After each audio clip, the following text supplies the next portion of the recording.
y con amor sincero de Fanny Lu, empezamos esta tarde en nuestro programa de Siempre Venezuela, Venezuela Siempre, ya hoy, 1 de julio, primer día del 7º mes del año, ya la mitad del año se fue y así iniciamos Siempre Venezuela, Venezuela Siempre. Y en Siempre Venezuela, Venezuela Siempre a través del dial 1160 Radio San José Cúcuta, en nuestras redes sociales oficiales. Síguenos en Facebook en Siempre Venezuela Radio, en Instagram @Siempre Venezuela Radio y en Twitter @Siempre Venezuela y en la página web www.siemprevenezuelaweb.com y en esta primera hora en enlace con Radio Delfín 1060 AM. Saludaron en Control Master a Alex Meneses y a Robinson Cárdenas, en la producción a Vanessa Chacón, Gabriela Parra, Alan Peralta con Registro Nacional 0715 y quien les habla, Nancy Pacheco, con Registro Nacional 0713, el Colegio Nacional de Periodistas Seccional Norte de Santander. Bienvenidos a esta primera ronda informativa. Iniciamos con un último minuto. El gobierno plantea eliminar 6 ceros al bolívar en el mes de agosto. Para Venezuela se está preparando eliminar una vez más 2 ceros de la moneda nacional en un intento de simplificar estas transacciones diarias que a veces apenas caben en una calculadora o que requieren deslizar las tarjetas varias veces para poder completar una compra. Esto es lo que viene revelando Bloomberg. El Banco Central pues plantea recortar 6 ceros del bolívar en el mes de agosto después de que los intentos anteriores de emitir los billetes de mayor denominación pues no resolvieran absolutamente ningún problema creados por la inflación. Según 3 personas con conocimiento directo del asunto, pues no están autorizados a hablar públicamente sobre estos planes. Eso significa que el dólar costaría 3,2 bolívares en lugar de 3.219.000 en la actualidad. Esto es una información en desarrollo.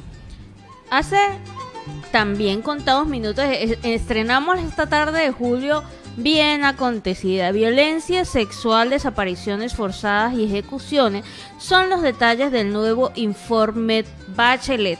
La oficina de Michelle Bachelet, de la Alta Comisionada de las Naciones Unidas para los Derechos Humanos, publicó su nuevo informe sobre Venezuela, destacando que continúan las vulneraciones a los derechos fundamentales de los ciudadanos. En el informe, la Alta Comisionada Bachelet señaló que hubo una reducción en el número de muertes ocurridas en contexto de operaciones de seguridad en el último año, aunque la cifra sigue siendo alarmante.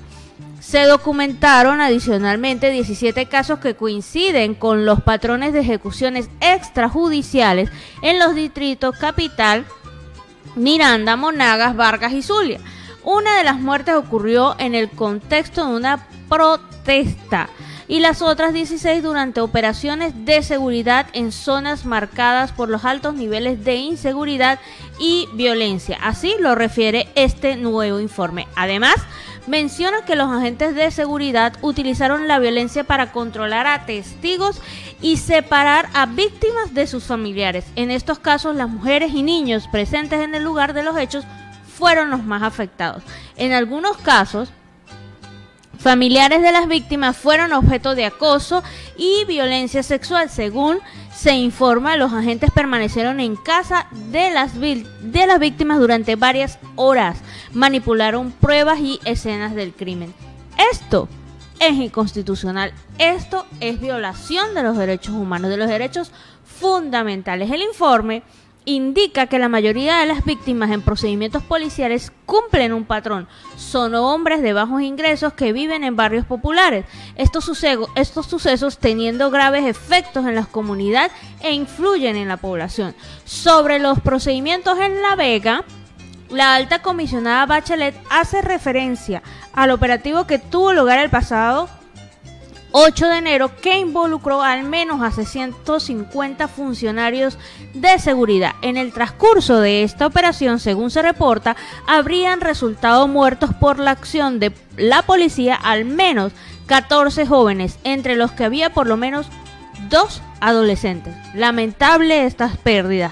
También en el informe, es un informe bien extenso, bien detalladito. En el informe denuncian que algunas de estas muertes habrían sido causadas por el uso excesivo de la fuerza de los agentes de seguridad.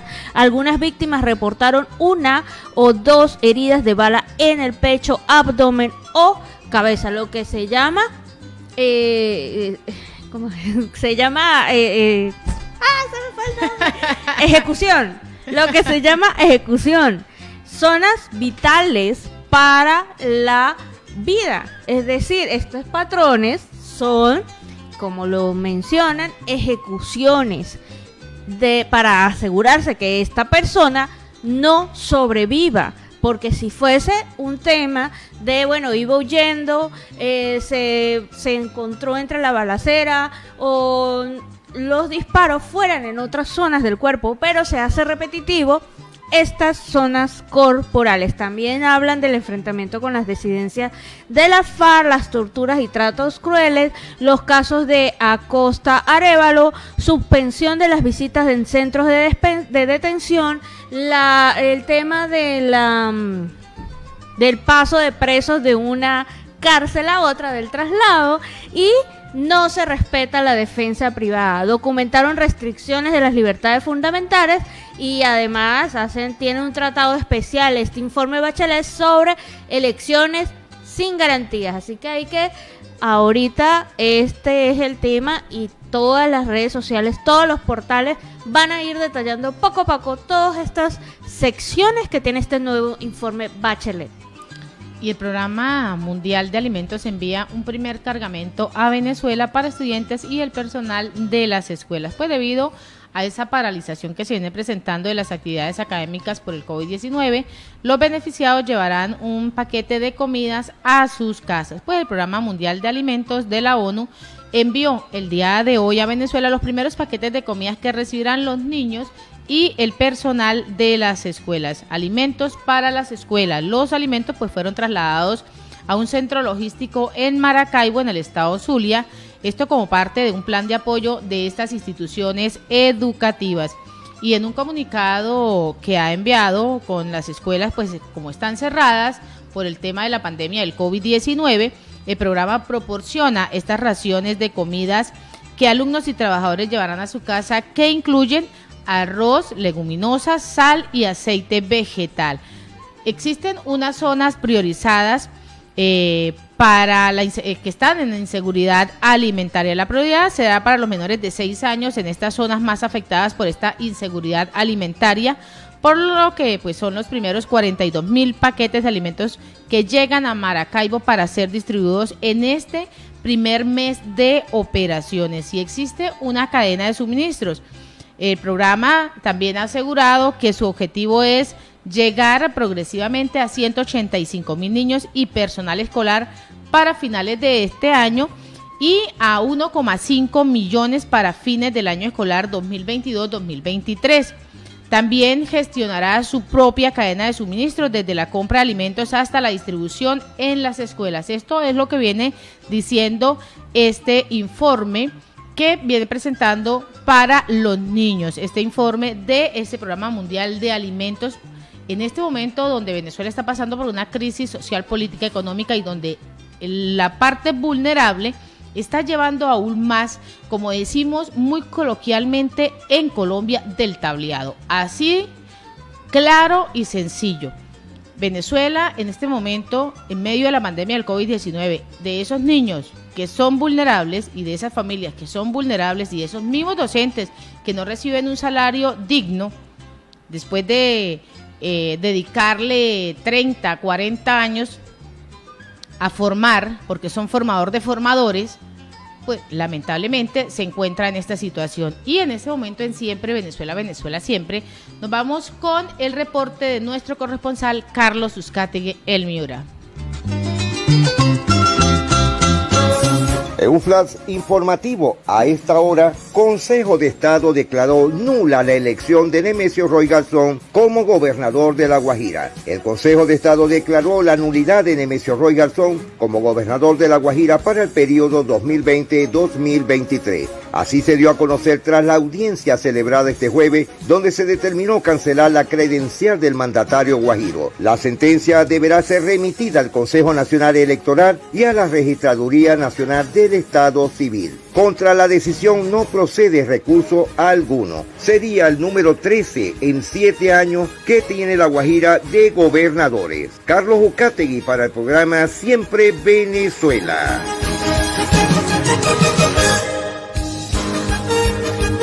Saludos cordiales y una feliz tarde para todos desde el departamento de La Guajira. Carlos Ucategui, el Miura, para el programa Siempre Venezuela, Venezuela siempre. Con nuestra red de informaciones más impactante de lo que está pasando en La Guajira, la costa caribe, la costa colombiana, el Magdalena y el Cesar. El 15% de la población de la costa atlántica está inmunizada contra el COVID-19. También en el Atlántico hay 107 empresas que ya compraron los biológicos. En Colombia se producirá una vacuna universal contra el COVID-19 y llegaron ayer 539.370 nuevas dosis del laboratorio Pfizer. Según una fuente judicial, ladrones intentaron vender los instrumentos de la agrupación musical del vallenato Giancarlo Centeno. Arrancó el piloto de vacunación en la comunidad de Piojó. En Salamina, plan maestro para obras diferentes. Colombia recibe hoy las vacunas donadas por los Estados Unidos. El país superó la proyección de vacunación, lo dice el ministro de Salud. Colombianos presos en China ya podrán retornar al país. Capturado, le ponen los ganchos a 9 miembros de los Pachenchas en Santa Marta. La rebelión de Joe Arroyo llegará a la gran pantalla. Desempleo en Barranquilla y su área metropolitana vuelve a ser de un dígito. Se construirá el parque solar más grande del país en la costa caribe. Inversiones de Lisa en proyectos de interconexión con la costa suman más de $1 billón. Ecopetrol emitirá bonos en mercados internacionales por $1.400 millones. Un menor de edad resultó herido durante enfrentamiento armado con el ejército y grupos ilegales en Puerto Libertador, en la zona rural. Cocaína del Clan del Golfo incautada en Santa Marta iba para Holanda. Noguera y Pumarejo siguen con la mayor favorabilidad de Colombia. Ordenan intervención de la Oficina de Instrumentos Públicos de Soledad en el Caribe. Fuerza Aérea transportó vacunas de una sola dosis a la Alta Guajira. En educación, 1.2 billones de pesos para la reactivación de la economía a través de la ciencia y la tecnología. El presidente Iván Duque pidió al Congreso elaborar en una ley antivandalismo y antidisturbio. El Paseo Bolívar estrenó con todo la esquina del arte. Camacol, en Colombia hay 201 proyectos con certificación de construcción sostenible y Colombia es el país líder en este campo. Ministerio de Minas lo dejó muy claro, muy dicho. Producción del carbón fue de 13.9 millones de toneladas métricas en el primer trimestre. Frente a la producción de carbón se observó una disminución del 28.2%. Colombia es el segundo país suramericano que competirá en el Tour del Porvenir. Y ya es el regreso oficial de Juan Sebastián Herrera al Junior. El presidente Andrés Pastrana pidió comparecer ante la Comisión de la Verdad. A la cárcel sujeto acusado de asesinar a estudiante universitaria en Valledupar. 27.900 contagios de COVID en Colombia. La Guajira, en las aguas del Pilar, hace estricto seguimiento permanente a casos del COVID-19 en la zona rural. Con actos culturales, Gobernación de La Guajira conmemora el 56 aniversario del departamento. Alcalde de Maicao, Mohamed Dazuki, compartió experiencia de atención al fenómeno migratorio. En Fonseca, Guajira, se quejan las comunidades por la alta contaminación auditiva y visual. Hoy amaneció de aniversario 12 años del Diario del Norte en La Guajira. Grupo Especial Migratorio realizó intervenciones en establecimientos hoteleros y comerciales en Paraguachón. Hasta el próximo 13 de julio estará disponible el subsidio de Colombia Mayor que corresponde al pago de junio. Adolescentes denuncian presunto abuso sexual por parte de un miembro del SMAC en Medellín. Sistema de baja presión y onda tropical se esperan en los próximos días en el Mar Caribe. Exministro de Hugo Chávez sería el enlace entre el ELN y el régimen de Nicolás Maduro. Valledupar con altos índices de jóvenes desempleados. Embellecen a San Juan del Cesar en 9 murales inspirados en su cultura. Sigue el tráfico ilegal de madera en el Cesar. Felipe Llería sería el tercer antioqueño que toma las riendas del Valledupar Fútbol Club. Por fin, un hecho, Consejo de Valledupar eligió la mesa directiva del 2022. Hoy se inició la vacunación COVID en la zona insular y serán todos los nativos de 18 años a quienes se les aplicarán la vacuna monodosis de Janssen. El ministro de Salud acompañará en esta etapa de vacunación. Termocandelaria se expande para ofrecer más energía en el 2022. Departamento Bolívar con todo desde hoy en el selectivo de patinaje de Guarné, Antioquia, y así la clasificación de muchos patinadores a la selección de Colombia.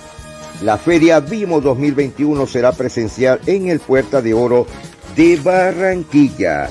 Asamblea aprueba 183 millones para la lucha anticontrabando en el departamento Bolívar. Al Novi le pusieron los ganchos. Presunto cabecilla del clan del Golfo se escondía en la isla Mucura. Claudia López: me he tenido que ir en 2 veces del país porque el uribismo casi me mata. El Huila se coronó campeón del torneo Betplay. Senadores de los comunes Victoria Sandino visitará 2 poblaciones del sur de La Guajira. Empresas de energía se instalarán bancos de reguladores para mejorar los servicios en los municipios Uribia y Manaure de La Guajira. Comunidades tomaron de nuevo las oficinas de agua de la península en Maicao. Incautan 70 iguanas muertas en las vías al sur de La Guajira. Canciller de Colombia recibió copia de cartas credenciales de 9 embajadores. Inversión extranjera de energías en Colombia ya suman $7.5 millones. Autorizan emisión del bono de Ecopetrol. Colombia alcanzó la cifra histórica para los Paralímpicos en Tokio. Éxito a nuestra gente. Excombatientes harán parte de la Feria Mundial del Café. Se cumplió la primera biciquilla del 2021, estrategia para la reactivación deportiva en la costa. María Camila Soria sigue avanzando, eliminó a Ekaterina Alexandrova. Lista ya en el caldero la nueva ley para investigar y sancionar a los funcionarios. Alcalde de Albania en La Guajira dio positiva para el COVID-19. Denuncian a operador turístico de La Guajira por incumplimiento de sus funciones. El DIMAC lidera la primera cumbre de las autoridades marítimas colombianas del Caribe. Con su lema La Guajira, un mar de oportunidades. Santa Marta y el Rodadero, que es el destino preferido de los turistas en el primer puente de julio.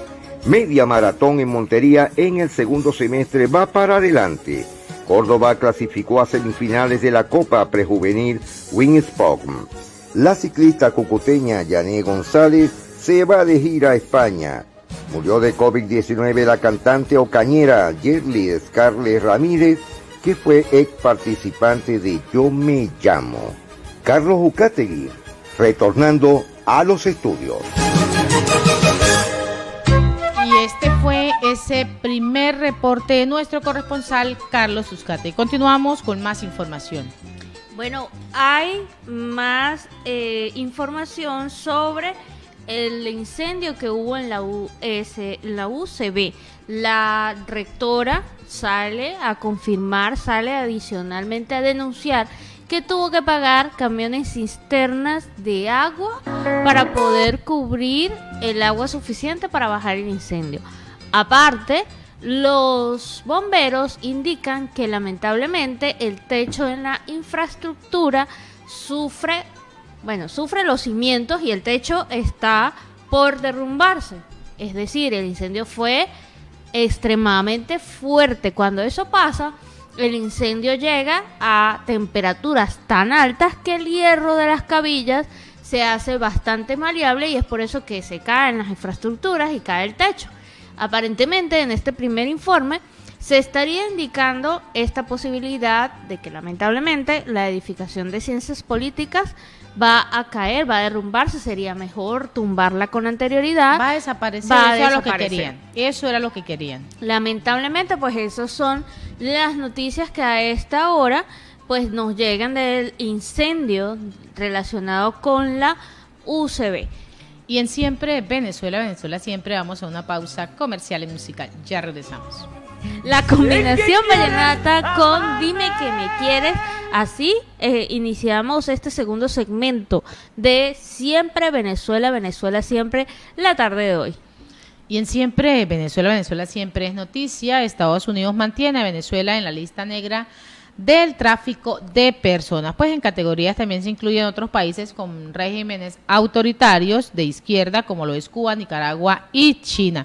Pues Estados Unidos en el día de hoy mantuvo que Venezuela, Nicaragua, China y Cuba están en esta lista negra de países que no hacen lo suficiente para combatir el tráfico de personas, y además ha advertido que los problemas en países como Israel y Arabia Saudí, según el nuevo informe del Departamento de Estado. Este crimen es una afrenta a los derechos humanos y a la dignidad humana. Así lo ha venido explicando en el día de hoy Antony Blinken, secretario del Estado, al presentar este informe anual. Blinken también aseveró que además que el tráfico de personas tiene un peso desproporcionado sobre quienes son objeto de opresión en otras injusticias en países en desarrollo. Ha advertido que la pandemia ha agudizado estos problemas de vulnerabilidad. Lamentable en la situación que se viene presentando, y es ahí donde Venezuela sigue ocupando más listas, no para puntos favorables, sino para puntos que están en contra de todo defensa de derechos humanos, de todos los casos de lesa humanidad. Ahí es a donde va. Venezuela aparece siempre en listas, en internet en la última, en alimentación en lo último, o sea, siempre aparece Venezuela, ni siquiera para ser un país en este momento de convivencia, ni siquiera para eso. Es lamentable la situación que se viene presentando, y más con este tráfico de personas. Y a esta hora vamos a escuchar el segundo reporte de nuestro compañero Carlos Uzcategui El Miura. Ya en nuestro segundo reporte, desde La Guajira, Carlos Uzcategui El Miura para el programa Siempre Venezuela, Venezuela siempre. Hoy tenemos la vida, la historia de uno de los grandes músicos de Colombia, creador del merecumbe. Estamos hablando nada más y nada menos de que Francisco Galán Blanco, Pacho Galán. Francisco Galán Blanco nació en Soledad el 4 de octubre de 1906. Falleció en el año 1988, más conocido como Pacho Galán, que fue un cantante, músico, arreglista, compositor y director de orquesta colombiana. La importancia de su gran obra musical radica en haber sido el creador del merecumbe. Falleció a los 81 años en Barranquilla, el 21 de julio de 1988. Estuvo activo desde el año 1934 hasta el año 1986. Tocaba trompeta, piano, clarinete. En su discografía estuvo Codisco, Disco Fuente, Discos Tropical. Artistas relacionados con él, Lucho Bermúdez. Proveniente de una familia de músicos, inició sus estudios musicales muy joven. Ya a los 14 años tocaba violín y clarinete y realizó su primera composición. La trayectoria musical de Pacho Galán, la leyenda, que se inició en la década del 20 cuando apenas tenía 15 años de edad y se prolonga hasta el año 1976, cuando se retira luego de ganar un trofeo a la mejor agrupación folclórica en el Festival de Salsa en el Poliedro de Caracas, ilustra en gran medida el desarrollo de la música del Caribe colombiano, su época de oro, los comienzos de la orquestación de los géneros tradicionales de nuestro trópico, la evolución de las agrupaciones, los cambios de estilo, como la aparición de una pleyade de compositores que hicieron palpable el espíritu de un pueblo rico en expresión, sentido lúdico, alegría picaresca y por sobre todo la sabiduría elemental de Pacho Galán. A principios de los años 1930 la familia Galán se muda a Barranquilla y ahí Pacho ingresa a la banda departamental. En 1940, al crearse la orquesta Atlántico Jazz Band, pasó a formar parte de ella como arreglista y compositor de la mayoría de las piezas de la orquesta. Por esas mismas fechas creó inicialmente la orquesta Pacho Galán. Posteriormente formó parte de la recién creada Filarmónica de Barranquilla y luego de un corto tiempo pasó a la orquesta Emisora Atlántico que dirigía Guido Perla. En 1954 funda su propia orquesta y compone merecumbé Cosita Linda, por el que posteriormente fue conocido como el rey del merecumbé. En 1955 Cosita Linda es grabada en más de 400 versiones por diferentes artistas y músicos en el mundo. Ganador de varios premios Congos de Oro. En el año 1974, la orquesta Pacho Galán resultó ganador en el año 1977, en el año 1978, en el año 1981, en el año 1982, 1987, 1989 como la mejor orquesta ganadora del momento. La historia de Pacho Galán es una historia de música verdadera. En junio de 1929 compuso su segunda obra, La Rumba Masato, que fue grabada por la Orquesta Panamericana del sello Columbia en los Estados Unidos. Y ese mismo año se casó con Carmen Gravini Correa, con quien tuvo 3 hijos. Francisco Manuel, que es bajista, Armando José, que es trompetista, ellos dos fallecidos, y Carmen, quien reside fuera de Colombia. El merecumbé. Hablar, escuchar o leer sobre el merecumbé se relaciona inmediatamente con Pacho Galán, dice Josefa, una mujer barranquillera que evoca en medio de esta pandemia los días en que el sonar de los temas del maestro la ponían a bailar. Armando Galán, nieto del maestro, afirmó que es una fórmula rítmica y melódica de todas las formas musicales, pero con un ritmo especial que le dio. El sonoro nombre nace de la contracción de la palabra merengue, la música que se toca en los pueblos asentados en las riberas del río Magdalena, a lo que llaman el jalao, y la cumbia que se toca en el departamento de la costa atlántica. Es decir, es la mezcla de esos ritmos, sus gestores son el jalao y la cumbia, que al unirse dan luz al merecumbé. Aclara que el merengue dominicano no tiene ninguna influencia en la conformación de merecumbé creado por el maestro Pacho Galán. Entre las décadas del año 50 y 60 creó al menos 13 ritmos musicales más basados en matemática y teoría musical. Sin duda el que más lo identifica es el merecumbé, pero también se dio a conocer con ritmos como el tiquichá, el tuki-tuki, el bambungay, mese-mese, la guajira colombiana, el caminaíto, el ritmo pan, el dundún, la tamborera, el cumbero y el ventiaíto. Dentro de su biografía y historia, su nieta comenta que Pacho Galán no le gustaba mucho estar en hoteles y estando una vez en la casa de Ramón Ropaín, la hija de este se le acercaba por una ventana y esa fue la inspiración. Obviamente alrededor de estos temas dicen que hubo una mujer, el coqueteo, pero lo que pasa es que la letra de la canción se prestó para muchas cosas. Lo importante es que la obra nos llama a la reconciliación, al amor, a la pureza que se debe de tener en los seres humanos. En 1954 en Medellín se grabó instrumentalmente el tema por primera vez con músicos que no eran de la orquesta. Sin embargo, al maestro Pacho Galán no le gustó mucho la versión porque sonaba más a porro, a otro ritmo, y entonces lo graba en Barranquilla. En 1955 el maestro insistió y en una segunda grabación y con el aporte de los timbales de Pompilio Rodríguez y la voz de la cartagenera Emilia Valencia grabaron nuevamente el tema, conociéndose con el éxito de que hoy se conoce totalmente con el nombre de Ay Cosita Linda. En 1955 siguió en la ruta en el Caribe. Agrega la directora de la Fundación Pacho Galán que Ay Cosita Linda tiene más de 500 versiones a nivel mundial en diferentes géneros: mariachi, salsa, vals, reggaetón, en todo lo que se pueda imaginar. En el legado de Pacho Galán, los herederos del maestro nos recuerdan que dejó más de 300 obras escritas e hizo más de 1500 arreglos musicales, los cuales se pueden escuchar en 89 vinilos. En 1948 El Porro, el Resbalón fue la primera obra que registró Pacho Galán. La fundación tiene en su misión preservar, estimular, promover su legado y llegar a las nuevas generaciones. Entre las actividades que ha realizado se encuentra una cartilla que viene alimentando con toda la historia del músico soledeño. Y con un tema muy importante lo dejaremos ya para que se deleiten con estos arreglos musicales y la gran orquesta del rey del merecumbé, Pacho Galán.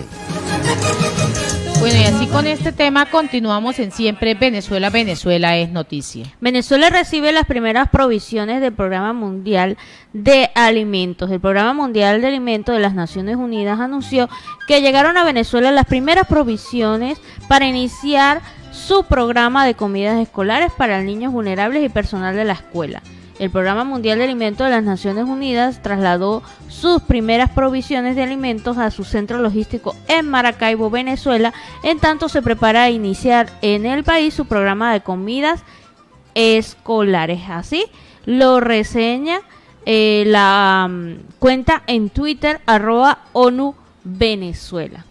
Y a través de la política de cómo se está manejando las primarias, que son para el 8 de agosto, y las mega elecciones, que son el 21 de noviembre, pues existen unas claves específicas también, pero en medio de esas claves específicas tenemos algo sobre ese referendo revocatorio, y estos son esos pasos a seguir.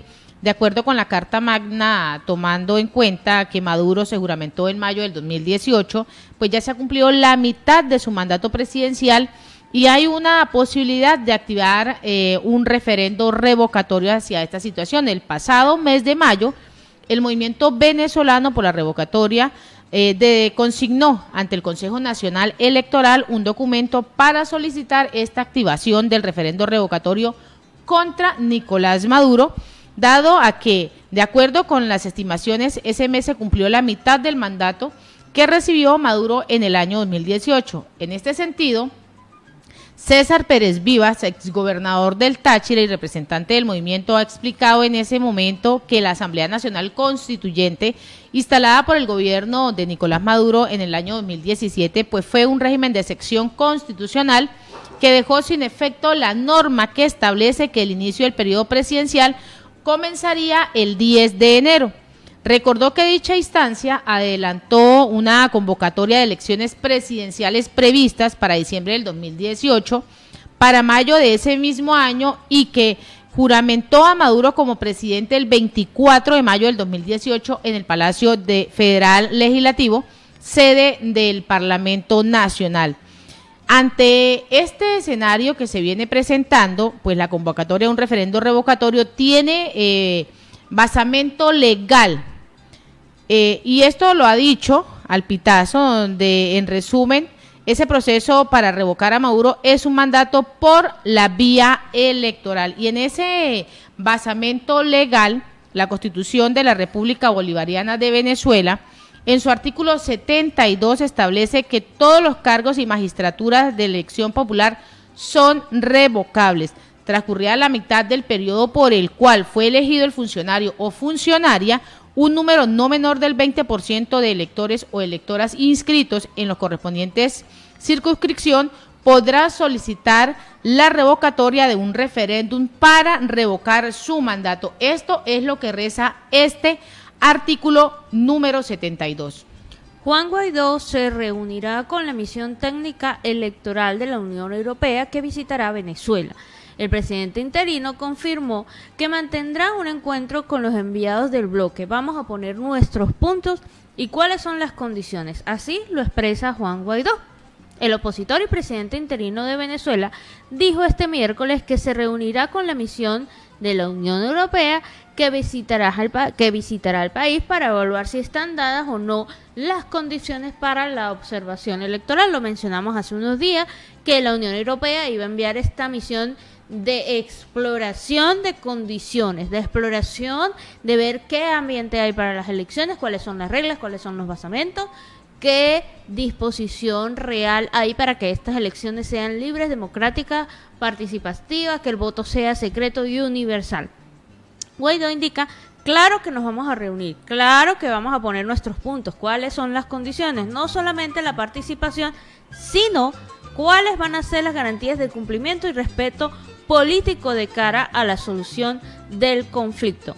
El encargado del negocio de la Unión Europea en el país, como lo es Duccio Bandini, informó el 25 de junio al Consejo Nacional Electoral que sí, que aceptaban esta invitación. Esta delegación estaría por llegar el próximo 6 de julio, a contados días. Estamos a 5 días que llegue esta delegación, que se reúna con el CNE, que explore las condiciones, que se reúna con el presidente interino y que dé este informe. Allí va, o sea, eso es un hito muy importante que le va a dar fuerza o le va a quitar fuerza a este llamado de elecciones para el 21 de noviembre. Ya este llamado lo hizo Nicolás Maduro, lo hizo la Asamblea Nacional, ya correspondía, ya se cumplió el mandato de las personas elegidas como gobernadores y alcaldes, se hace este llamado, solo que ante la situación actual de Venezuela no hay confianza en el árbitro electoral, para este caso el CNE, y no hay una garantía constitucional que le dé al pueblo y le asegure que su elección va a ser respetada. Es por eso que todo este movimiento que se está dando a nivel de diplomacia, a nivel de la ONU, de los países de acompañamiento, de la OEA y de la Unión Europea, es necesario. Y el COVID-19 sigue cobrando muchísimas más vidas y sigue cobrando las vidas de quienes están en la primera línea.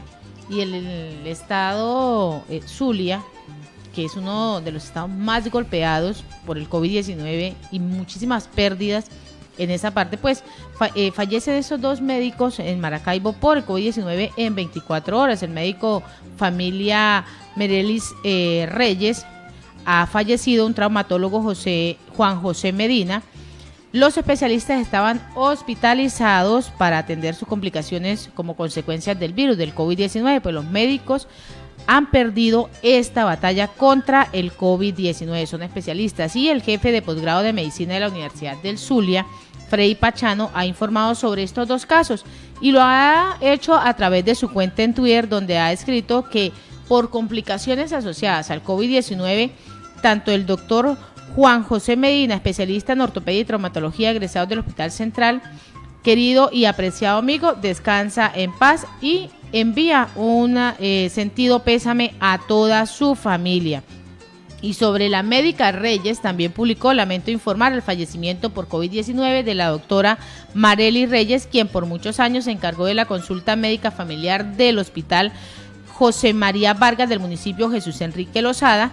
Paz a su alma y consuelo a todos sus familiares. Así el COVID-19 sigue cobrando muchísimas más vidas y vidas de médicos, especialistas, quienes están ahí en la primera línea. Aún así, con todas estas pérdidas, el gobierno no crea un plan de vacunación seguro, eficaz, no paga la deuda a la OPS para que pueda ingresar el mecanismo COVAX, sino que compran un lote de vacunas que está en proceso de experimentación, que no tienen ninguna certeza, que no tienen ninguna verificación. Lamentable la situación.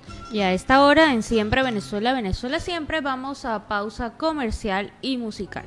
Regresamos a esta segunda hora en Siempre Venezuela, Venezuela Siempre, con este tema ¿Quién como tú?, de Omar Enrique y los ilegales. Así iniciamos este nuevo segmento a través de Radio San José 1160, de este enlace con la voz de la Gran Colombia 1400 AM, la voz del Río Arauca 1110 AM y Aruba Estéreo 91.5 FM, a través de nuestras redes sociales oficiales en Facebook, Instagram y Twitter, y a través de nuestra página web. Síguenos en www.siemprevenezuelaweb.com. Y en este momento saludamos en el Control Master al señor Roberto Alexis Rojas y a nuestro corresponsal Oliver Luyano, que está en sintonía. Oliver está en este momento a través del Zoom y pues nos va a dar ese reporte de la tarde. Oliver, buenas tardes. Buenas tardes, Nancy. Buenas tardes a todos, a Gaby y a toda nuestra audiencia. Recuerden que por aquí conversa para ustedes el amigo de todos, Oliver Luyano, guariqueño y de Zaraza. Bueno, saludos para toda una red de emisoras donde presentamos nuestro programa Siempre Venezuela, dando a conocer la situación de esta zona de frontera, igualmente de nuestro país Venezuela.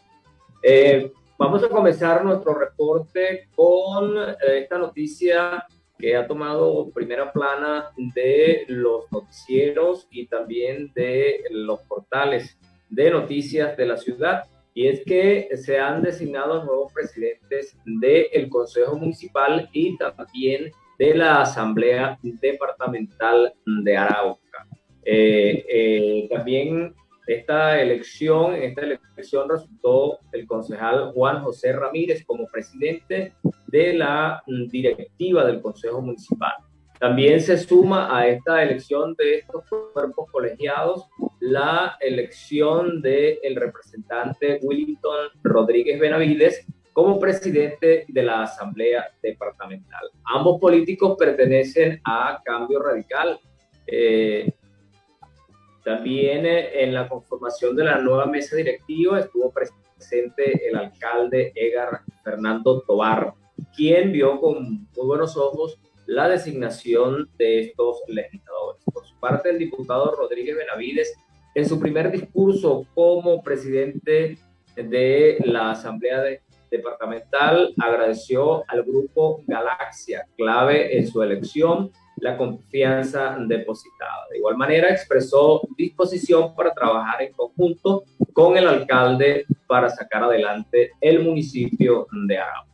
También una noticia que, bueno, llena de preocupación a los habitantes del departamento es referida al orden público en este departamento, ya que atacan a la fuerza pública en el municipio Fortul y también queman un bus de servicio público en Arauca. También, amigos, es importante señalar como un hecho trascendente para los araucanos, y es que la miel de Arauca se abre paso en los mercados nacionales. Así que esto viene pues a fortalecer la economía de esta ciudad. Luz Estela Sucre es la representante de la Asociación Granja Integral Tamarindo, asociación que hoy, gracias al gobierno departamental, le dio la oportunidad de exponer sus productos en una rueda de negocios. Logró concretar la compra con 2 empresas que serán los puntos de venta donde Granita, en referencia al nombre de la granja, podrá vender sus productos en la capital araucana. Esta sociedad reúne a 150 productoras víctimas del conflicto armado de los municipios de Tame, Fortul y Saravena, que desarrollan un modelo de apicultura a escala familiar con más de 870 colmenas en producción. Noticia que, bueno, llena de ánimo, ¿no? Porque observamos que se está atendiendo precisamente a personas que han sido afectadas por el conflicto que aquí lleva muchos años. También es importante otra noticia para la mujer araucana, y es que el gobierno buscará incentivar el empleo para mujeres mayores de 40 años. En el proceso de socialización de la reforma tributaria en la ciudad, se hará pues esta apertura de oportunidades para las damas mayores de 40 años. Esta noticia, bueno, por acá, por Arauca, también es importante señalar, amigos, que están llegando un número importante de desplazados, no, digámoslo, sí, desplazados por la situación que se ha presentado en la frontera, muchos colombianos buscando refugio, buscando apoyo. Comentan que han ido a muchas organizaciones, han estado presentes en los departamentos de atención al refugiado y al desplazado, y hasta la fecha no han tenido respuesta que, bueno, les dé una esperanza ante esta grave situación que viven estas personas. Por otra parte, amigos, quiero señalar, bueno, el proceso en Venezuela sigue adelante, lo que se ha establecido como la elección de gobernadores, alcaldes, diputados y concejales para el próximo 21 de noviembre. Al parecer, la autorización del CNE a algunas tarjetas, entre ellas la tarjeta de la Unidad y también la tarjeta de Adelante, que es la fracción de Acción Democrática representada por Henry Ramos Ayub, entre otras, ha creado cierto malestar en los opositores que han venido participando en las elecciones. Es el caso, pues, que el Partido Progresista, Avanzada Progresista, señala que hay conchas de mango y pactos de caballeros. Es una advertencia que hace, pues, por consideran ellos las concesiones que ha hecho el Consejo Nacional Electoral a los partidos del G4 que no han participado en procesos electorales. La diputada Maribel Castillo llamó al debate y a buscar la vía de candidaturas únicas mediante algunos de estos 3 mecanismos: consenso, encuestas o primarias. El anuncio que hizo Pedro Calzadilla, rector del Consejo Nacional Electoral, sobre la habilitación de la tarjeta MUC, fue una buena noticia para la democracia, pero un motivo más de preocupación para los opositores. ¿Por qué? Porque anteriormente la tarjeta de la Mesa de la Unidad Democrática le otorgó el triunfo o logró obtener el favor de la población electoral, hecho que se tradujo pues en el triunfo de la Asamblea Nacional del 2015 y también en la elección de algunos alcaldes, opositores y gobernadores. Ahora la habían inhabilitado y ahora nuevamente la activan, cosa que preocupa, como lo decía, a las personas o a los partidos que han participado constantemente. Dicen que ahora esto va a venir a crear un problema porque va a ser difícil llegar a un acuerdo para tener candidatos únicos en cada uno de los estados y municipios. Dicen que hay que buscar una vía, especialmente que vaya hacia el consenso o una elección interna, una elección primaria, porque algunos descartan la elección a través de las encuestas porque dicen que las encuestas por lo general la gana quien las paga. También quiero comentarles algo que está generando mucho sentimentraje y causa también dolor, ¿no? Ver cómo las instalaciones de la Universidad Central de Venezuela, ardieron en llamas. Para los que hemos tenido vínculos académicos o hemos estado allí en la Universidad Central de Venezuela, de verdad que nos causa muchísimo dolor ver cómo este patrimonio de todos los venezolanos, patrimonio histórico, está cada día más abandonado y ahora se suma también el fuego consumiendo todo a su paso. Gran preocupación, mis amigos.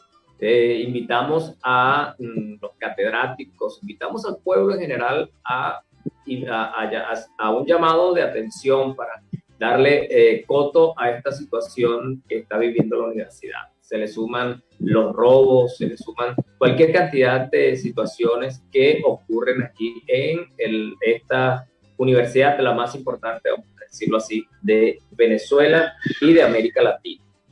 También quería comentarles esto, Nancy y Gaby, que a partir de hoy y hasta el 30 de este mes se da lugar a la declaración jurada de patrimonio de los funcionarios públicos. Todos están obligados a presentar su patrimonio público ante la Contraloría General y ante el Contralor Elvis Amoroso. Por cierto, su designación ha dejado mucho que pensar, ¿no? Esta sería una oportunidad muy importante para que los venezolanos conozcamos cuánto poseen de patrimonio nuestros funcionarios públicos. Importante para saber cuánto posee Diosdado Cabello, cuánto posee Cilia Flores, Maduro y toda esta serie de ministros, diputados y todos los vinculados al gobierno, funcionarios vinculados al gobierno nacional. En democracia, esa sería una declaración pública a la que todos los ciudadanos tienen acceso. Sin embargo, en esta oportunidad seguro estamos que muy poco se va a conocer. No hemos podido conocer la partida de nacimiento de Nicolás Maduro. Creo que tampoco vamos a tener la oportunidad de saber a cuánto asciende sus bienes. Bueno, esto es hasta los momentos, Nancy, lo que tenemos por esta zona de frontera desde Arauca. Agradecido por este contacto que estamos haciendo vía Zoom. Quiero agradecerle también a toda nuestra audiencia acá en Arauca, que nos sigue a través de nuestras redes sociales y por supuesto a través de La Voz del Río Arauca. Mis amigos, desde esta zona de frontera reportó para ustedes el amigo de todos, Oliver Luchano, guariqueño y de Saraz. Quédense con nosotros porque Nancy y Gaby tienen mucho más noticias para todos nosotros. Muchísimas gracias, Oliver, por este informe a través de La Voz del Río Arauca y en enlace con La Voz Radio San José de Cúcuta 1160, además por La Voz de la Gran Colombia 1400 AM y Aruba Estéreo. Seguimos con más información. Y la Defensoría alerta sobre el incremento de niños, niñas y adolescentes migrantes venezolanos no acompañados en el país. Y durante una visita a varias zonas de frontera en norte de Santander, el defensor del pueblo pidió brindar las rutas de atención para el restablecimiento de los derechos de estos niños, niñas y adolescentes. El defensor Carlos Camargo Asís alertó sobre este incremento de estos menores venezolanos que están viajando solos y que se encuentran sin ningún tipo de acompañamiento en este territorio colombiano y específicamente en esta zona de frontera, en norte de Santander, que es el departamento fronterizo con mayor población venezolana. De acuerdo con los reportes del Grupo Interagencial sobre Flujo Migratorio Mixto, en norte de Santander, pues se han identificado 353 casos de niños, niñas y adolescentes no acompañados, 126 son de sexo femenino y 227 de sexo masculino.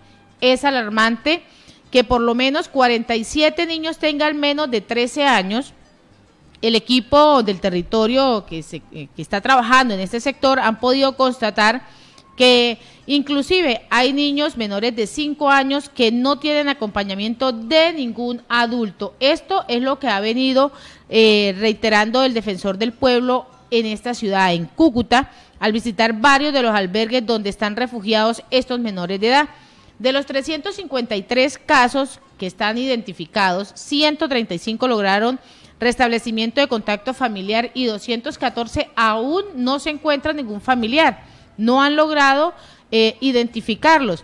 Y esta situación pues implica que las instituciones competentes pues deben tener una mayor cobertura para la atención, hacer un llamado en este momento a Colombia, al Instituto Colombiano de Bienestar Familiar para aumentar su capacidad para atender a esta población que es con mayor presencia en este territorio y que se logre atender efectivamente esta situación que es bien complicada de derechos humanos que están viviendo estos niños, niñas y adolescentes en esta región. Esto es lo que viene diciendo Camargo Asís y durante su visita el defensor se reunió con el secretario de Gobierno Ezequiel Acuña Cuevas y representante de la Comisaría de Familia, Migración Colombia, UNICEF, CIDEMOS, OIM y el ICBF, el Instituto Colombiano de Bienestar Familiar, para evaluar esta situación de estos menores de edad, que son niños, niñas y adolescentes, lo reiteramos.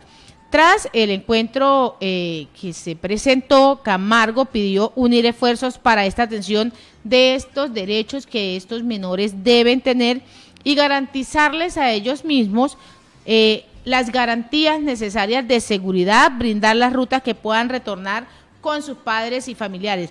Es lamentable, Gabriela y audiencia, que estos 353 casos que están identificados son menores de edad que están solos y que han cruzado una frontera en busca de una ayuda. Qué lamentable situación. Claro. Bueno, eso forma parte del ir y venir de este flujo migratorio, de todas esas cosas o de todos estos casos que vemos día a día pasar por cualquier trocha hacia cualquier camino exponiendo vida y lamentablemente pues sí se venía viniendo o se veía viendo que el rango de edad disminuía con el tiempo, más no se había dado el caso de, por lo menos el año pasado no habían habido casos de niños menores de edad o de adolescentes. Este año ya la cosa está más cruda y por eso se ve más niños, más adolescentes que salen de sus casas porque dicen no puedo estudiar, no puedo seguir avanzando, entonces para ayudar a mi mamá de alguna manera pues salgo del país. En otro orden de ideas, vamos a hablar un poco del desafío que implica atender la variante Delta en América Latina. Países como Brasil, Colombia y Argentina son los que lideran, lamentablemente, el número de casos de esta variable. La temible variable Delta ya se encuentra en 14 países de América. Y para sistemas de salud frágiles Imagínate el de Venezuela, Nancy, de audiencia, pero vamos a sacarlo un poco porque como es un caso tan atípico, vamos a hablar de Colombia, que tiene un sistema de salud más robusto y aún así es débil. Argentina, el caso de Chile, el caso que Chile de todas formas lleva como esa bandera de inmunización un poco más allá y aún así están temerosos de esta variante Delta. La variante se esparce por América y ya ha llegado a 14 países, mientras las cifras siguen situando al continente en el epicentro de la pandemia con 1.1 millones de nuevas infecciones y 30.000 muertes cada semana según la OPS. Argentina, Aruba, Brasil, Canadá, Chile, Guayana Francesa, Guadalupe, Martinica, México, Puerto Rico, Estados Unidos, Barbados, Perú y San Martín son las naciones que han confirmado la nueva variante. Así lo detalla Carissa Etienne de la OPS. Además, 3 de los 5 países que registraron más casos la semana pasada fue Brasil, Colombia y Argentina. Estados Unidos apresura ante esta situación de la variante Delta cubrir más donaciones, cubrir más espacios para que el continente no se desestabilice nuevamente, ya que la economía ha venido en franco, no crecimiento, pero por lo menos sí estabilizándose. Sabemos que el COVID-19 en todos los temas económicos, turismo, salud, banca, en empleo, en emprendimientos, en empresa privada, en todos estos sectores hizo mecha, hizo un debacle en mayor o menor medida. Hubo economías que la aguantaron un poco mejor, otras no. ¿Y qué pasa cuando la economía de los países latinoamericanos hace esto? La de Estados Unidos también, porque depende, son hermanas, son vecinas, él será el proveedor, pero si nosotros los consumidores no tenemos cómo, o los gobiernos no tienen cómo seguir importando cosas de Estados Unidos, pues estas bajadas hacen mecha, en este caso por el COVID-19. Estados Unidos entonces se pone la camiseta de decir, bueno, yo voy a acelerar las donaciones, nuevas dosis para Ecuador, Colombia, Perú, para que sea inmunizado o poder llegar al menos al 66.5% de los mayores de 18 años con al menos una dosis. Cumple la promesa de un presidente como lo es Joe Biden de compartir al menos 80 millones de dosis, de las que 20 irían a naciones de América Latina. Bueno, esperemos que esta variante Delta del COVID-19 mantenga el comportamiento. A lo mejor es más viral, más expansiva, pero ojalá no se traduzca también en que aumente ese porcentaje de mortalidad que hasta la fecha, variante tras variante, no ha modificado mucho. Y en Siempre Venezuela siempre, vamos a una pausa comercial y musical. Ya regresamos. Y así, escuchamos Te Voy a Amar con Jonathan Molly para regresar de esta pausa comercial y musical. Seguimos en Siempre Venezuela siempre es noticia, a través del dial 1160 Radio San José Cúcuta, de nuestras redes sociales oficiales en Facebook, Instagram, Twitter, en la página web y en este enlace con La Voz de la Gran Colombia 1400 AM, La Voz del Río Arauca 1110 AM y Aruba Estéreo 91.5 FM. Continúa la controversia sobre la vacuna cubana sometida nuevamente a rigurosos exámenes y estos arrojan menos protección que dudas y peligros. Así lo indica lo que en Cuba llaman vacuna Abdala, ha desatado una gran polémica tras ser llevada a Venezuela por el mandatario Nicolás Maduro.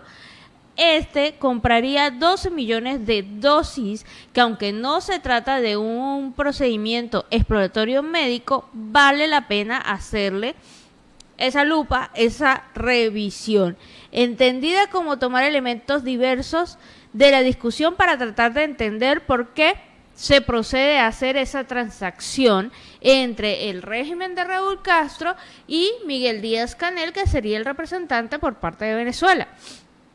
Quizás lo más ilustrativo en el abanico de las reacciones adversas al anuncio de Maduro fue pronunciado por los profesionales de enfermería y la jefa del gremio de Caracas, Ana Rosario Contreras, quien considera que con esta decisión se trata a los venezolanos como ratones de laboratorio.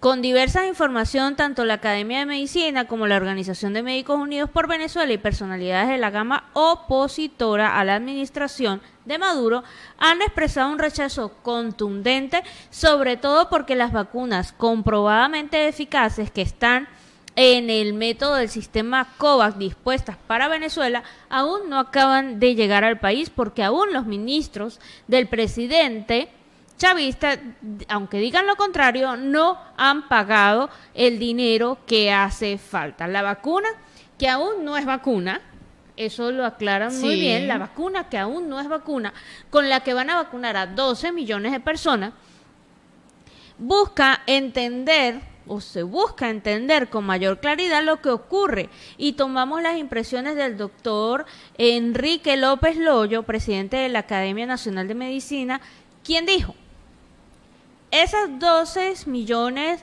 de dosis de una candidata a vacuna que Maduro anunció comprará a Cuba, ¿qué tipo de solución aporta realmente a la calamidad que está viviendo Venezuela por la pandemia y el caos que hemos visto en el proceso de vacunación? Él indica, es una situación muy difícil de explicar desde lo científico, puesto que la definición de vacuna tiene que tener una certificación de organismos regulatorios internacionales serios. Incluso para cumplir con estos requerimientos, para determinar dosificaciones de uso de emergencia, como en caso de pandemia, se establece que debe existir una publicación en una revista internacionalmente validada, científica y seria, cosa que no ha ocurrido con este candidata a vacuna. Me gustó esa definición. Además, tener certificación y registro de la Organización Mundial de la Salud, que tampoco lo tiene, y su correspondiente en la región de la Organización Panamericana de la Salud, que sobra decir, no lo tiene. Ya meses atrás hubo una propuesta una protesta porque se consideró incluir a los venezolanos en la tercera fase experimental de ese proyecto cubano, y se escuchó mucho: no somos conejillos de India. Ahora no sirve de nada, porque ya fueron enviadas a Venezuela 12 millones de dosis. Es la primera vez que se dice el número, 12 millones de dosis. Si esta vacuna realmente forma parte de un proceso de 3 dosis, 4 millones de personas estarían siendo afectadas porque no se puede garantizar el funcionamiento. Entendemos que ese producto cubano está formulado para 3 dosis, lo cual significa que no tiene la misma fortaleza para mantener, escuchen esto, en el cuerpo humano el nivel requerido de anticuerpos. Es decir, que requiere dosificaciones extras o refuerzos en periodos de tiempo que además no se han definido. Es decir, ellos dicen son 3 dosis, pero no dicen cada cuánto tiempo. No hay un apoyo científico, no hay un aval, no hay pruebas. Las pruebas las quieren hacer con 4 millones de venezolanos, experimentar. Y es que estos experimentos no son así nomás, Nancy, de audiencia. No es que tú vienes y dices, bueno, agarro a los primeros 4 millones de venezolanos, los someto a un estudio clínico, sin decirle que están en un estudio clínico, sino indicándole que esta es la vacuna oficial. Y si hay al menos una falla en el espacio de la dosificación, y resulta que esa no era, va a fallar. Es un caldo de cultivo para que cualquier variable afecte. Si no es la temperatura adecuada, si no es el proceso de los milímetros, la dosificación adecuada, por más que te inyecten 5 veces, no vas a recibir la la inmunización, que es lo que se requiere. Y es que además, Gabriela, si no está certificada, si no se tiene una verificación exacta de que es una vacuna de inmunización que te va a controlar el virus, que va a estar en las 2 o 3 dosis, y en este caso serían 3 dosis, pero es que esa primera dosis es esa dosis de experimento, de decir quién se salva y quién se muere. Exacto. O cuáles son esas reacciones que va a tener el cuerpo, cómo está, si es un paciente con morbilidad, si es un paciente que está en cierto rango de edades, a qué edades les van a aplicar esa experimentación. O sea, existen muchos factores que están calando en la mente de todos los ciudadanos. El doctor justamente expresaba que para un ensayo clínico la persona debe estar en observación 24, 48 y 72 horas después de aplicado el fármaco para saber cómo reacciona el cuerpo. Y si la dosificación se hace masiva en Venezuela, ¿quién va a estar hospitalizando o monitoreando a 4 millones? Claro, yo sé que esos 4 millones no se van a alcanzar en un día ni al mismo tiempo, pero diariamente son 30.000 o 40.000 la capacidad de personas. ¿Quién los va a estar monitoreando? ¿Quién va a estar tomando esa data específica paciente por paciente para saber si realmente esa fase 3 es superada? ¿Y por qué no decirle al pueblo venezolano, mira, el que quiera ser voluntario? Porque puede ser, sí, puede ser. Gabriela, pero si en este momento en Venezuela no se tiene un plan de vacunación con las vacunas correspondientes, con las que están verificadas, menos se va a tener un plan de vacunación con las condiciones que está planteando de seguimiento, de control de esas personas que van a ser conejillos de Indias. Así, sencillamente es eso. No se tiene un plan de vacunación correcto en medio de esta pandemia del COVID-19, donde ni siquiera han llegado las dosis que deben llegar para inmunizar al personal prioritario, que es el área de salud, que son los pacientes con morbilidad y que son esos adultos mayores. Ni siquiera aún así. Entonces, este tipo de experimento, este tipo de vacuna que llega, la Soberana 2 y la Abdala, que son procesos que están en fase 3 apenas, porque las fases de experimentación llegan 3 y 4, entonces, lamentablemente es la situación que se viene presentando con el COVID-19 y más vidas se van perdiendo porque un gobierno indolente, un gobierno maula, un gobierno que no le interesa su pueblo, no le interesa el bienestar de su pueblo, pues lo mismo le da si está en fase de experimentación o no está en fase de experimentación, si paga la OPS y no le paga, si llegan alimentos, si no llegan, si siguen saliendo migrantes. Leíamos y analizábamos hace unos instantes cómo menores de edad, 325 están afuera, o sea, sin padres, sin poder tener la posibilidad de estar con sus padres. Entonces, lamentable situación es la que se viene suscitando en este momento. Y en otro orden informativo, Gabriela, la policía de España detiene a 436 venezolanos por falsificar licencias de conducir. Pues la policía española ha explicado en su comunicado que estos ciudadanos obtenían la documentación falsa a través de las redes sociales y se las entregaban a las personas en un máximo de 3 días. Esta policía pues ha detenido a estos 436 venezolanos que vendían estas licencias falsas.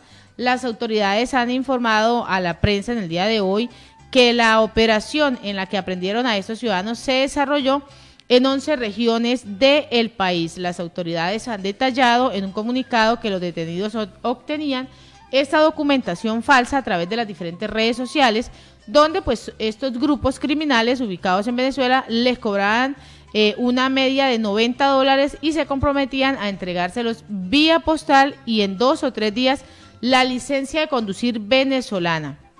Esto es lo que ha venido denotando este documento de la policía. El fraude se había extendido por todo el territorio español debido a que en las ciudades de mayor presencia de ciudadanos venezolanos pues tenían muchas dificultades para conseguir una cita en la jefatura de tránsito, por lo que solicitaban en las jefaturas limítrofes menos masificadas. Asimismo también se intervinieron 600 carnets de conducir venezolanos falsificados y preparados para ser canjeados por permisos españoles. Los poseedores de estos documentos pues no pudieron acreditar que disponían de este permiso de conducir legal, según la información que ha venido presentando la policía.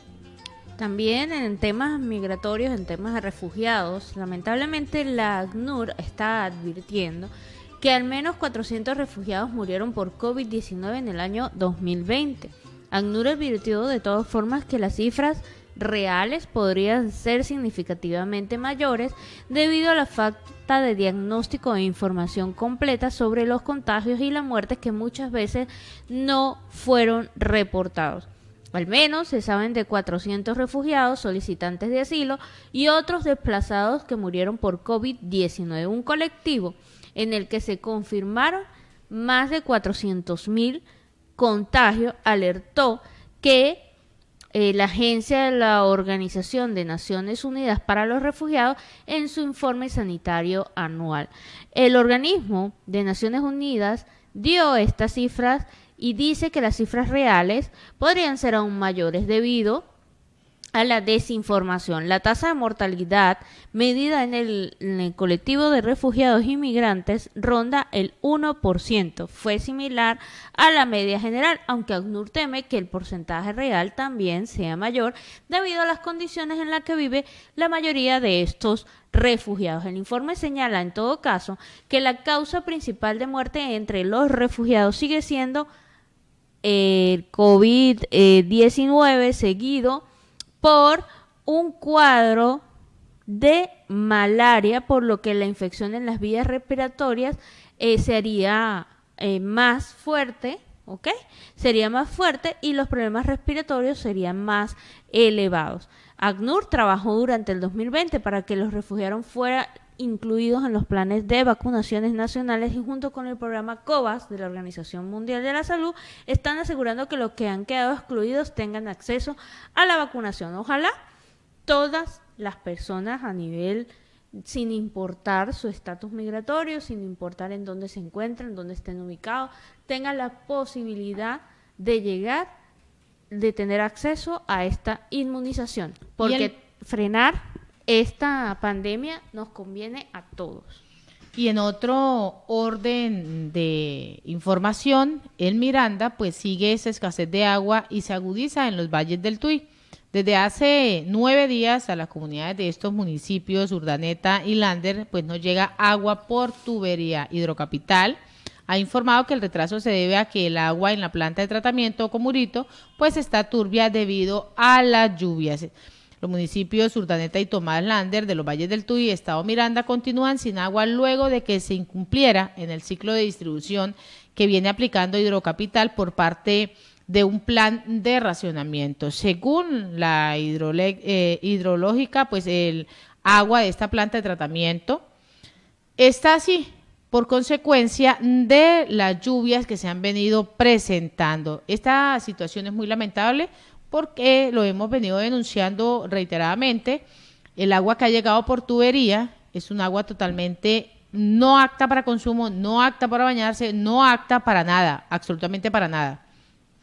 Seguimos con más información. La oposición venezolana pidió a varios países que donen vacunas contra el COVID-19 para justamente la población migrante. Julio Borges afirmó que conversó con distintos gobiernos, especialmente el de Canadá, con el objetivo de que se inocule a los venezolanos que tuvieron que abandonar su país. También solicitó que lleguen dosis a la nación petrolera. El opositor venezolano Julio Borges, estrecho colaborador de Juan Guaidó, afirmó este jueves que conversó con varios gobiernos, especialmente el de Canadá, para pedir que en sus planes de donación de vacunas se incluya a Venezuela. Ya Estados Unidos ha hecho algunas donaciones, lamentablemente estamos por fuera porque ellos utilizaron el método COVAX y hasta que Venezuela no se ponga al día, pues no podríamos recibir estas donaciones. Según explicó el político, para las relaciones exteriores, él representa ese cargo, ha representado un serio desafío para los migrantes y refugiados en el mundo, especialmente para los venezolanos que huyen de las condiciones de vulnerabilidad, acceder a cualquier tipo de fármacos que le ayude en el combate contra el COVID-19. Y es por esto que, junto con el gobierno de Juan Guaidó, Julio Borges va haciendo ese trabajo diplomático para el acceso de la población migrante, que ya está por 5.6 millones de venezolanos, puedan acceder a este protocolo de inmunización. En Colombia hay 1.8 millones. Él indica que el pasado 17 de junio, en la Conferencia Internacional de Donantes en Solidaridad con los Refugiados e Inmigrantes Venezolanos, logró un compromiso de países e instituciones que van a aportar 1.5 millones de dólares para la crisis. De los 954 millones serán donaciones y 600 millones serán en crédito. Es posible que un monto relacionado a esta donación conseguida vaya a terminar en compras de dosis de vacunas para los migrantes que se encuentran a través de América Latina. Y así, con esta información, hemos llegado al final de una emisión más de Siempre Venezuela. Venezuela siempre es noticia, a través del dial 1160 Radio San José Cúcuta, de nuestras redes sociales oficiales, en enlace con la voz de la Gran Colombia 1400 AM, la voz del Río Arauca 1110 AM, Aruba Estéreo 91.5 FM. Agradecer en el Control Master al señor Alex Meneses, a Roberto Alexis Rojas en la producción, a Vanessa Chacón, Gabriela Parra, Alan Peralta con Registro Nacional 0715 y quien les habló, Nancy Pacheco, con Registro Nacional 0713 del Colegio Nacional de Periodistas Seccional Norte de Santander. Hasta mañana, feliz noche. Hasta mañana.